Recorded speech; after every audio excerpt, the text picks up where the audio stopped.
The air in the boardroom smelled like fear and lemon furniture polish. It's a scent I've known for 20 years in the hospitality game, usually right before a hotel chain goes belly up or a chef gets caught snorting lines off the prep station. But this time, the stench was coming from my own side of the mahogany table. Robert, the CEO I had practically carried on my back since the 2008 crash, wouldn't look me in the eye. He was too busy swirling the ice in his crystal tumbler, staring at the condensation like it held the secrets to the universe. Across from him sat Brooke, 24 years old, wearing a blazer that cost more than my first car, and possessing the business acumen of a wet paper towel. She was scrolling on her phone, the artificial light illuminating a face that had never known the word no. "Alina, we feel the company needs a fresher perspective," Robert finally mumbled, his voice sounding like gravel in a blender. "Brooke has some innovative ideas about synergy and digital-first hospitality landscapes." "Synergy?" I asked, my voice deadly calm. I didn't shout. In my line of work, if you have to shout, you've already lost control of the room. "Robert, last week Brooke suggested we replace the concierge staff at the inpatient care properties with iPads to gamify the check-in experience. Deal with high-end luxury estates and boutique hotels. Our clients don't want to gamify anything. They want a human being who knows how to fold a pocket square and get a stain out of silk at 3 a.m. Brooke finally looked up. Her eyes were dead sharks swimming in a sea of entitlement. "See, Daddy, this is what I mean. Alina is so analog. We're pivoting to a disruption model." I almost laughed. Disruption model. It sounded like something she read on a LinkedIn influencer's post while waiting for her oat milk latte.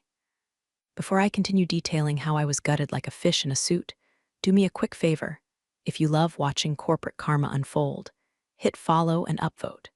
Because trust me, the petty levels in this story are about to skyrocket, and it really helps the team keep these stories coming. "The merger with NeoStay is happening," Alina, Robert said, finally finding a spine, albeit a crooked one. "And part of their condition is a restructuring of the executive board. We're going to have to let you go, effective immediately." It wasn't the firing that stung. It was the erasure. I had built this firm's reputation brick by brick. I was the one who smoothed over the scandal at the Palmer House. I was the one who secured the contract for the governor's ball 3 years running. And now, it was being traded in for generic disruption strategy led by a girl whose hardest day of work involved choosing a filter for her brunch photo. "I see," I said, standing up. I smoothed the skirt of my charcoal suit. "No wrinkles. Never let them see the wrinkles. And my equity, buyout," Brooke chirped, sounding bored. "Pennies on the dollar, technically, since the merger dilutes the previous stock options." Legal drew it up. "It's all in the packet." She slid a thick manila envelope across the table. It stopped inches from my hand. I didn't open it. I knew what was inside. A check that would look big to a layman, but was an insult to a partner. A non-disclosure agreement thick enough to choke a horse. And a non-compete clause that practically banned me from entering a hotel lobby in the state of Illinois for 2 years. "You're making a mistake, Robert," I said, ignoring Brooke entirely. "Not because you're firing me, because you're letting a child fly the plane." "Watch it, Alina," Brooke snapped, her voice losing that fake corporate sheen and revealing the spoiled brat underneath. "You're obsolete. Take the severance and go knit something." I walked out of that office with nothing but my purse and my dignity. The walk to the elevator felt like a funeral march, but my mind was already racing. They thought hospitality was just about table settings and profit margins. Forgot the other side of the coin. Hospitality is about control. It's about anticipating needs before the guest even knows they have them. It's about knowing where the bodies are buried because you're the one who arranged the turn-down service. I didn't go home and cry. I didn't drink a bottle of wine and key Robert's car. I went to my apartment, sat at my glass dining table, and opened my laptop. I wasn't going to compete with them. Non-compete clause said I couldn't work for a competitor. It didn't say I couldn't become the landlord. The rage was there, certainly. It was a cold, hard knot in my chest, tightening every time I thought of Brooke's dismissive wave. Go knit something. Oh, I was going to knit something all right. I was going to knit a noose out of their own contractual obligations. I spent the first night just staring at the Chicago skyline, lights of the buildings I used to manage twinkling back at me like old friends who had turned their backs. My phone buzzed with messages from colleagues who had heard the news. "So sorry, Alina. End of an era. Let's grab lunch. I ignored them all. I didn't need sympathy. I needed leverage. By 4 a.m., the initial shock had faded, replaced by a crystalline focus. I pulled up the public records for the venues Robert's company, my old company, frequented. I knew their calendar better than they did. I knew the annual Gala for Innovation was coming up in 3 months. It was the social event of the season, the night they patted themselves on the back for existing. And I knew exactly where they were hosting it, the Marshall Room, a historic, crumbling beauty of a venue in downtown Chicago. High ceilings, gold leaf peeling in the corners, and ownership that was notoriously underwater on their loans was the kind of place that looked majestic in low light, but smelled of mildew if you got too close to the velvet curtains. Perfect. Brooke wanted to disrupt the industry. She wanted to play games? Fine. I was about to teach her the first rule of real estate. The person who holds the keys makes the rules. And I was about to buy the biggest set of keys in the city. The soft blacklist is a polite Midwestern way of destroying a career. Nobody explicitly tells you that you're unhireable. There's no memo circulated with your photo and a red X over it. It's much subtler. It's phone calls that go to voicemail and are never returned. It's lunch dates that get rescheduled indefinitely. It's headhunters who suddenly have nothing in your specific vertical right now. Brooke and Robert had done a thorough job. They had painted me as difficult, resistant to change, and burnt out. The tight-knit world of Chicago luxury hospitality, perception is currency, and mine was currently trading at the value of the Venezuelan bolivar. But they made one critical calculation error. They assumed I wanted a job. I didn't want a job. I wanted an empire. I liquidated my 401k. I refinanced my condo. I called in favors from silent partners, old money types who hated the new tech wave just as much as I did, but were too polite to say it in public. I formed a holding company, Ursa Major LLC, named after the bear, because I was about to hibernate and then wake up hungry. My days became a blur of spreadsheets and site visits. I wasn't looking for glamorous hotels. I was looking for distressed assets. I was looking for the veins and arteries of the city's event scene, the catering kitchens, linen supply warehouses, the historic venues that were one bad month away from foreclosure. The Marshall Room was the jewel in the crown of my revenge strategy. I visited it on a rainy Tuesday, posing as a freelance event planner scouting for a wedding. The place was a tragedy of mismanagement. The original 1920s molding was caked in dust. The carpets in the foyer were threadbare. The manager, a sweaty man named Frantic Mr. Henderson, looked like he hadn't slept since the Obama administration. "We have excellent availability," Henderson stammered, wringing his hands. "Very flexible terms. I'm sure you do," I said, running a gloved finger along a windowsill. It came away gray. "But I'm not interested in renting, Mr. Henderson." He blinked, confused. I don't understand. I represent a private investment group interested in acquiring the property."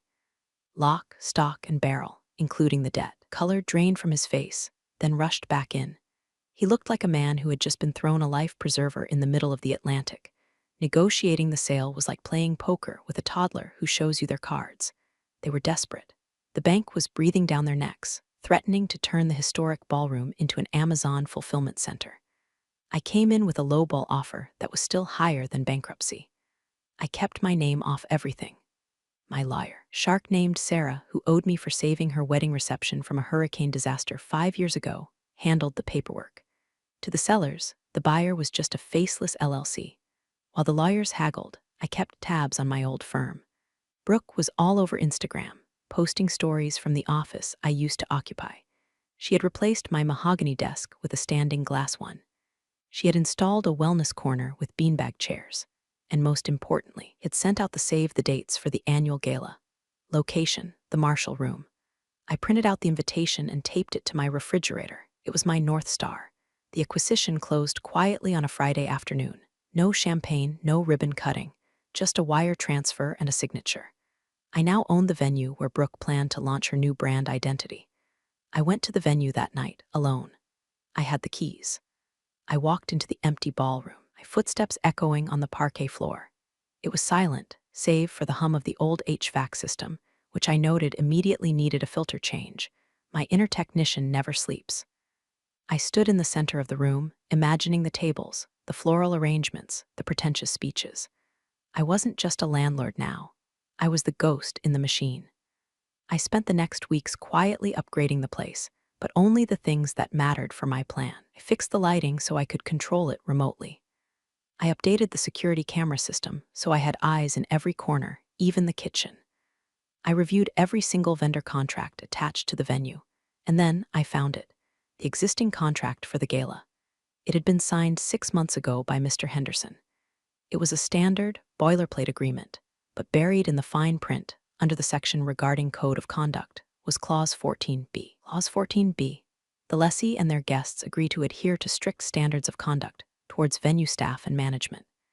Any verbal abuse, harassment, or derogatory behavior towards staff constitutes a material breach of this contract, granting the lessor the immediate right to terminate the event, refuse service, and eject the lessee without refund. It was a clause usually meant to protect waiters from drunk uncles at weddings. It was vague, broad, entirely at the discretion of the lessor. Me. I traced the words with my finger. It was the trapdoor. Now, all I had to do was wait for Brooke to walk onto it. And knowing Brooke, she wouldn't just walk, she would stomp. Ownership changes are funny things. If you do them right, nobody notices until the rent check clears. I kept the existing staff at the Marshall room, the waiters, the janitors, the kitchen crew. They were good people mostly, just led by incompetence. Called a meeting with the core team a week after the purchase. I introduced myself simply as the new management consultant. I didn't tell them I owned the building. I told them I was there to optimize operations. They were terrified at first, expecting layoffs. Instead, I gave them all a 10% raise and new uniforms. Black, crisp, tailored. We are elevating the standard, I told them. No more mediocrity. You are the best in the city, and you will dress like it. The loyalty in their eyes was instant. They had been starved for leadership. Then, the requests from Brooke's team started rolling in. Since I was now CC'd on all management emails, I saw the madness firsthand. Brooke didn't communicate through professional channels. She communicated through frantic emails sent at 2 a.m. with subject lines like urgent, vibe shift needed. She wanted to hang aerial acrobats from a ceiling that I knew, for a fact, couldn't support more than a chandelier. She wanted to replace the historic oak bar with a molecular gastronomy hydration station. She wanted the waitstaff to wear body paint instead of shirts. I, acting through my alias E. Vance, director of operations, systematically denied the dangerous requests while approving the expensive ones. Regrettably, the ceiling load-bearing capacity cannot support the acrobats. However, can approve the importation of the endangered orchids you requested, provided the insurance waiver is signed. I was letting her hang herself with her own budget. 3 days before the gala, Brooke came for a site visit. I was there, of course. I was in the back office, watching the security feed. I saw her strut in, followed by a gaggle of terrified assistants and Robert, who looked like he had aged 10 years in 3 months. "It smells old in here," Brooke announced, clicking her nose as she stood in the foyer I had just spent $10,000 restoring. "Can we pump in some scent? Like sandalwood and money?" "I'll ask the venue coordinator," an assistant squeaked. "And this lighting," Brooke gestured vaguely at the crystal chandeliers. "It's so, Grandma. Can we put gels on them? Make it neon pink. I want a cyberpunk Gatsby aesthetic." I watched on the monitor, sipping my lukewarm tea. Cyberpunk Gatsby. Phrase alone was enough to make F. Scott Fitzgerald spin in his grave fast enough to power the city grid. "Brooke, honey, maybe we stick to the classic theme?" Robert suggested weakly. The board is expecting the future, Dad," she snapped. She turned to a waiter who was polishing glasses nearby, Miguel, a sweet man who had worked there for 15 years. "Hey, you, less rubbing, more moving. Get these chairs out of here. I want beanbags." Miguel looked confused. "Ma'am, the event is a seated dinner. Did I ask for your opinion?"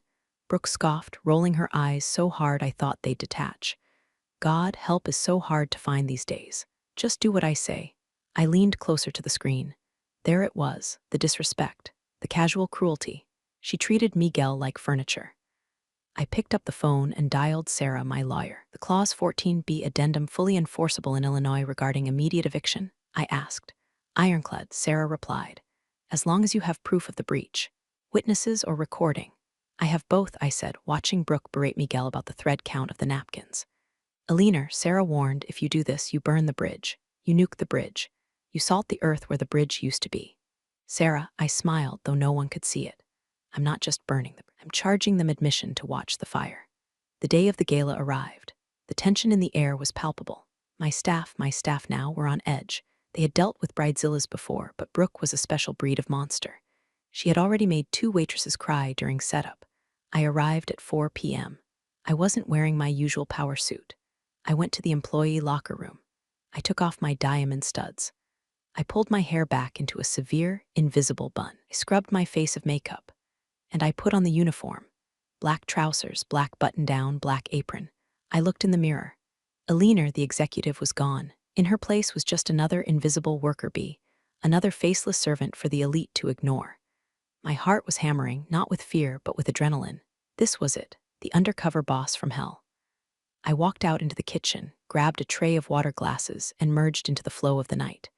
It was showtime. There's a specific kind of invisibility you achieve when you put on a service uniform. You become part of the architecture. People don't look at you. They look through you to see if their drink is coming. I moved through the crowded ballroom, a tray of crystal flutes balanced on my left hand, weaving between the heavy oak tables and the cyberpunk Gatsby neon monstrosities Brooke had insisted on. The room was filled with faces I had known for decades. There was the CFO, Marcus, laughing too loudly at a joke that wasn't funny. There was Linda from HR, who had processed my severance paperwork without making eye contact, now desperately trying to flag down a canapé tray. They looked right at me, my face, my eyes, and saw nothing. Just a vessel for champagne. It was exhilarating and terrifying. I poured wine. I cleared bread plates. I kept my head down, my posture deferential. "Excuse me, sir."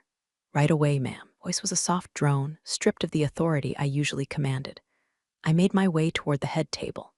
This was the danger zone, table 1. Robert sat at the center, looking like a man attending his own execution. Next to him was Brooke, radiating manic energy in a dress that looked like it was made of tinfoil and bad decisions. She was live streaming, holding her phone up high, narrating to her followers. "Hey guys, we are live at the Gala. It is giving luxury. It is giving disruption." She panned the camera around the room. I ducked slightly, placing a fresh bottle of sparkling water on the table. "Ugh, finally," Brooke muttered, not looking at me. "I've been parched for like 5 minutes. Service here is tragic, Dad. We need to buy this place and gut it." Robert sighed. "Brooke, please, we're guests." "We're not guests, we're the money," she corrected him, loud enough for the surrounding tables to hear. "Without us, this place is just a dusty attic." I filled her glass. My hand was steady as a surgeon's. I wanted to pour it in her lap. I wanted to grab the microphone and recite her incompetence to the board. But I waited.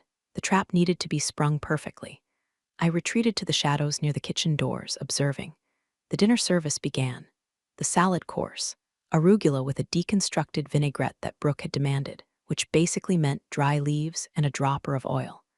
The guests looked confused. I saw Marcus, the CFO, lean over to Brooke.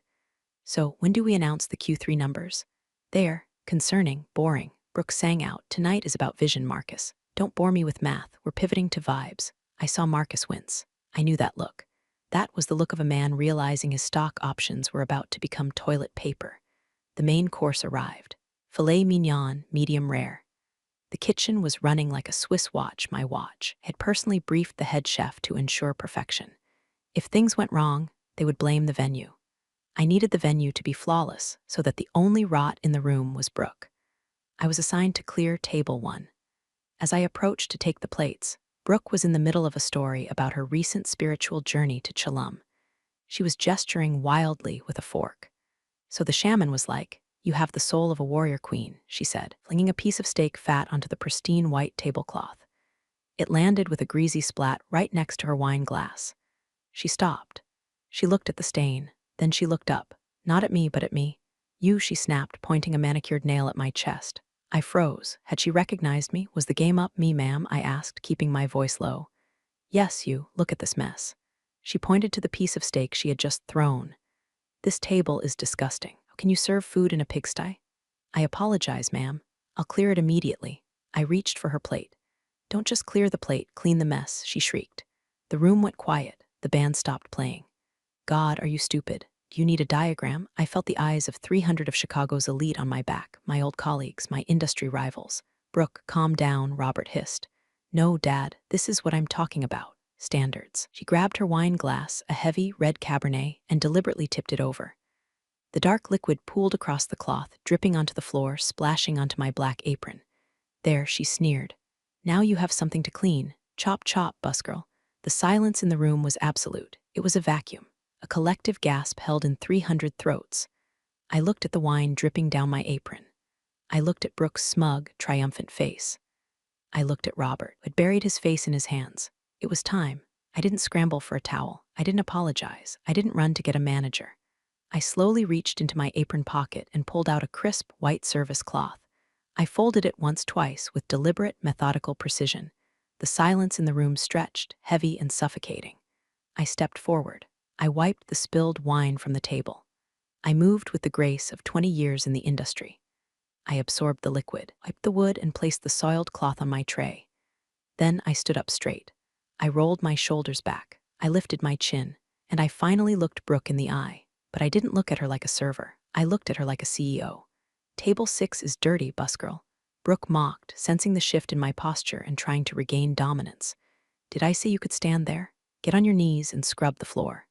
No, I said. The word hung in the air like a gunshot. Excuse me, Brooke laughed, a high-pitched, nervous sound. Did the help just say no? Dad, fire her. Fire her right now. Robert looked up, his face pale. He looked at me, really looked at me.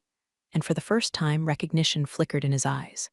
The hair was different, the clothes were wrong, but the stance, the ice in the veins, he knew that stance. He had seen it across a boardroom table for 2 decades. Alina, he whispered. It was barely audible, but in the silent room, it sounded like a scream. Brooke whipped her head around to her father. Who? What are you talking about? I didn't answer Robert. I kept my eyes on Brooke. You seem confused about the hierarchy here, Brooke. You believe that because you rented the room, you own the people in it. I do own you, she screamed, standing up. Her chair scraped violently against the floor.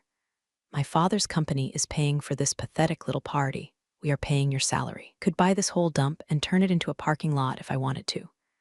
Actually, I said, my voice projecting clearly to the back of the room without shouting. You can't. I signaled to the darkness at the edge of the room. The house lights shifted.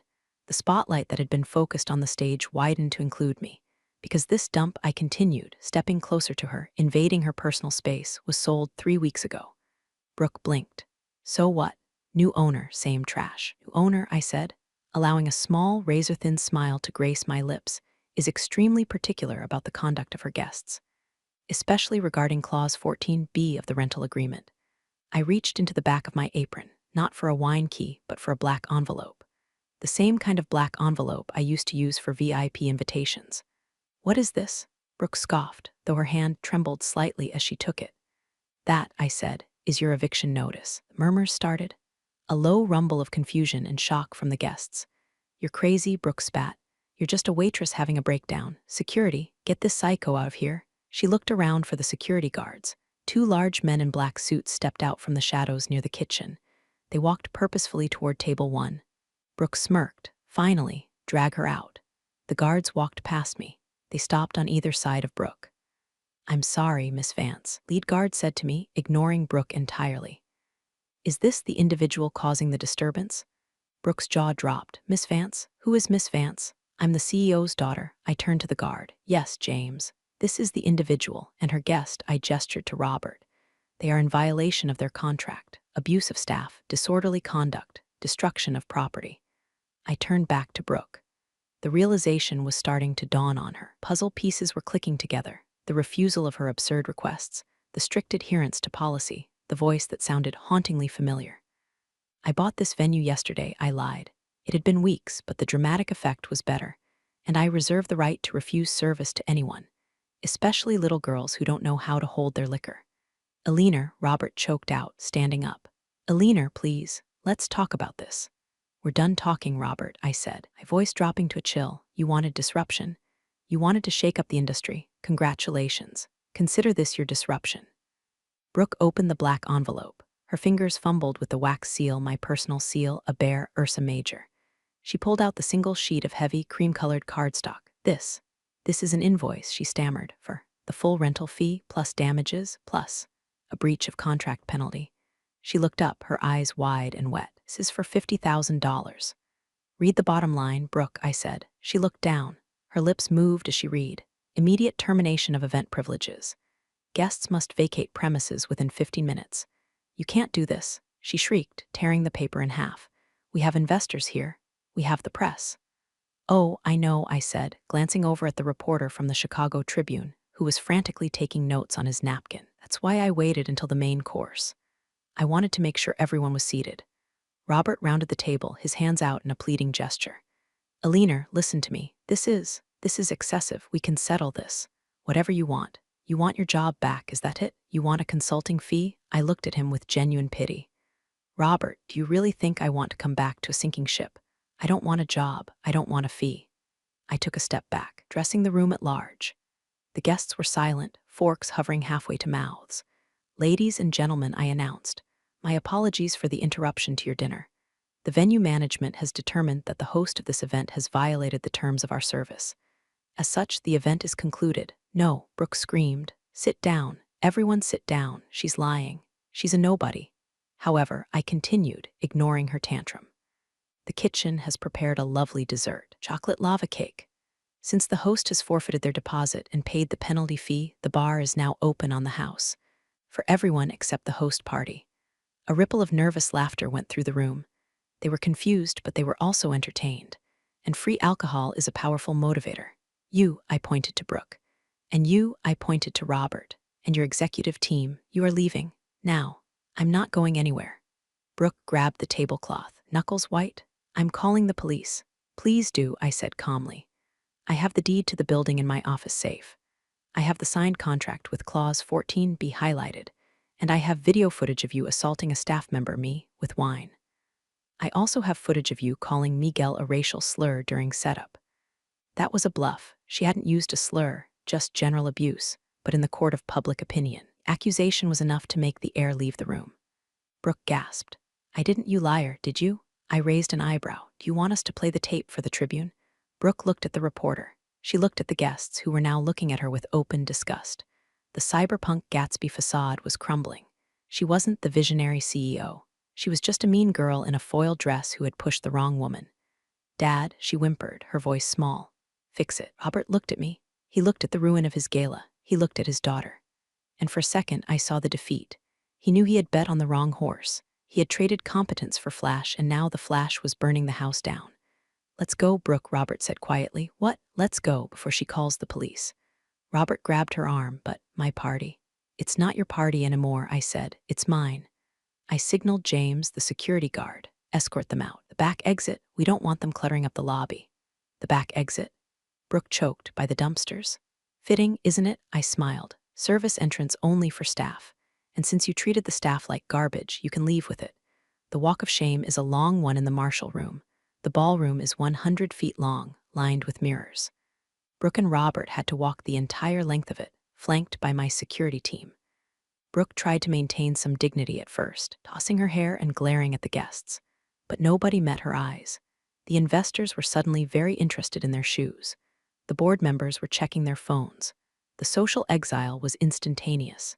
In this industry, you can survive bankruptcy, you can survive divorce, but you cannot survive being publicly humiliated by the help. As they passed table 4, I saw Marcus, the CFO, watching them go. He caught my eye, raised his glass of free scotch in a subtle toast. Marcus was a survivor. He knew which way the wind was blowing, and right now, it was blowing a hurricane-force gale in my direction. When the double doors at the back of the room swung shut behind them, a collective exhale swept through the room.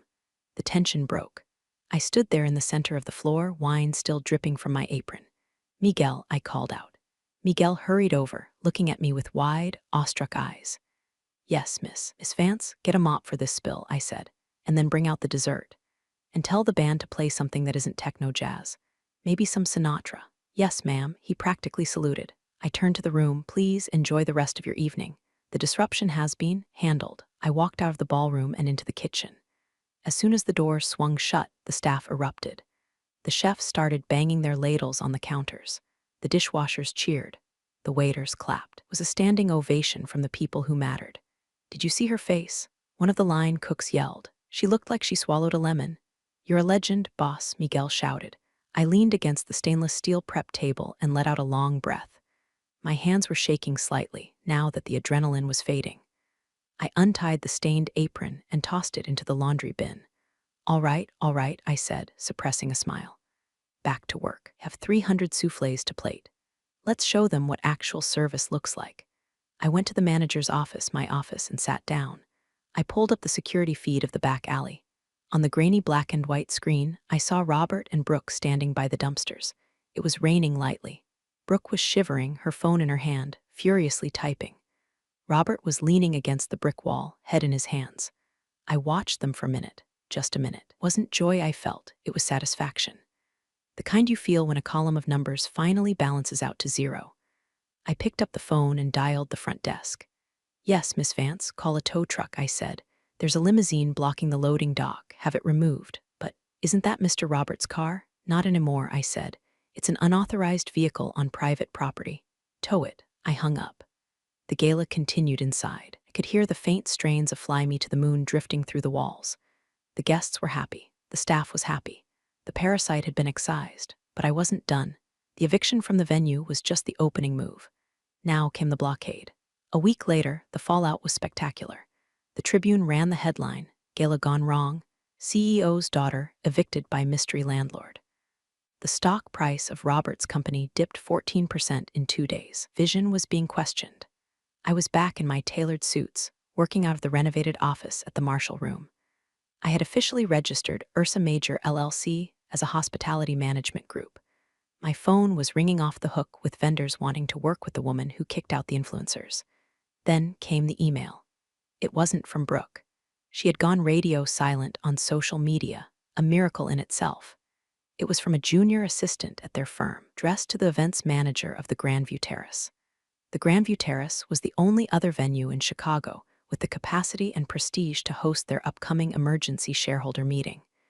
They needed to do damage control, and they needed a big, impressive room to do it in.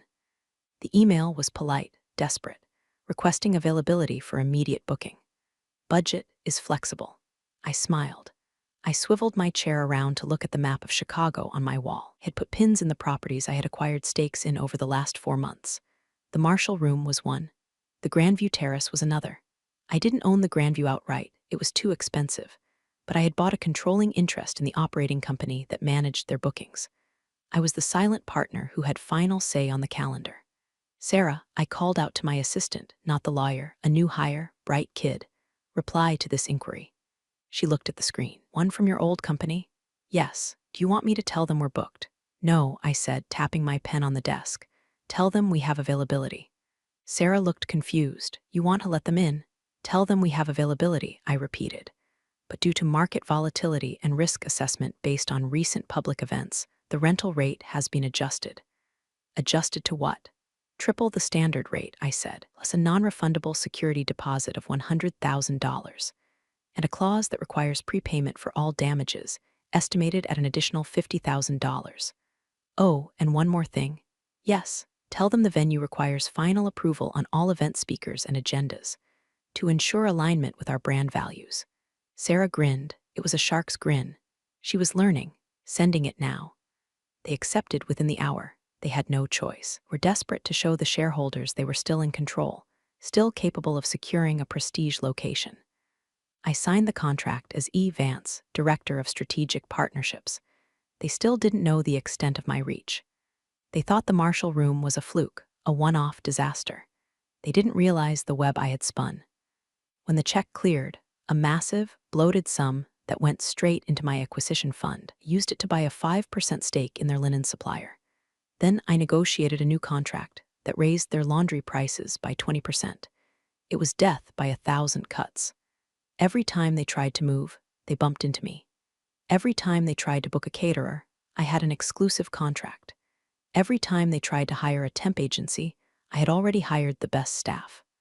Brooke was reportedly having meltdowns in the office daily. Robert was rumored to be looking for a buyer for the company, but no one wanted to touch it with Brooke attached. They were trapped in a hospitality maze, and I was the Minotaur. 1 month later, the Marshall Room was glowing, but not with neon gels or cyberpunk nonsense. It was lit by hundreds of beeswax candles, casting a warm, golden light over the restored oak paneling. I was hosting my own party, the Ursa Major launch. There were no influencers or no press releases. The guest list was curated with surgical precision. It included the best executive chefs in the city, the most reliable vendors, the heads of the housekeeping unions, and the silent investors who had backed me. And of course, my staff. Miguel was there, not serving, but sitting at a table with his wife, wearing a suit I had bought for him. The kitchen crew was there, dining on the food they usually cooked. It was a celebration of the industry, not the ego. I stood at the podium wearing a dress of midnight blue velvet. I looked out at the room. Hospitality, I said into the microphone, is not about servitude. It is about stewardship. It is about creating a space where people feel cared for. But respect is a two-way street. You cannot demand service while denying dignity. The applause was warm and genuine. It felt like coming home. As the band struck up a jazz standard, I walked through the room, shaking hands, thanking people. I felt a tap on my shoulder. It was Marcus, the CFO of my old company. He had resigned 3 days ago. A leaner, he said, looking tired but relieved. This is incredible. Hello, Marcus, I said. Enjoying the unemployment line, he laughed. Better than the firing line. Robert is stepping down. The board is voting to oust Brooke next week. They're selling the company to Neo Stay for parts. I know, I said. I'm buying the catering division. Marcus shook his head in disbelief. You played the long game, El. You really did. I didn't play a game, Marcus, I said, sipping my martini. I just enforced the rules. I walked toward the window that looked out onto the street. The rain had turned to snow, large flakes drifting down against the glass. Outside, standing on the sidewalk, was a figure. It was Brooke. She was wearing a trench coat, looking in through the large bay window. She looked cold. She looked small. She was watching the warmth, the laughter, the golden light of the world she had been evicted from. Our eyes met through the glass. She didn't glare. She didn't scream. She just looked, hungry, like a child watching a family eat dinner from the street. She had all the money in the world, but she had no seat at the table. I didn't wave. I didn't smirk. I didn't hold up a loser sign. That would be beneath me. That would be something she would do. Simply reached out and pulled the velvet curtain shut. Block by block, I erased her view. The last thing I saw was her reflection in the glass, ghost-like, before the heavy fabric cut her off completely. I turned back to my party, to my people. Miguel, I called out softly. Champagne for table 6. And make sure the glasses are clean. Spotless, Miss Vance, he winked. Good, I said, taking a sip of my drink. We have standards to uphold. I walked back into the warmth, leaving the cold outside where it belonged. And that's the story. Take care of yourselves out there. The world's unpredictable enough.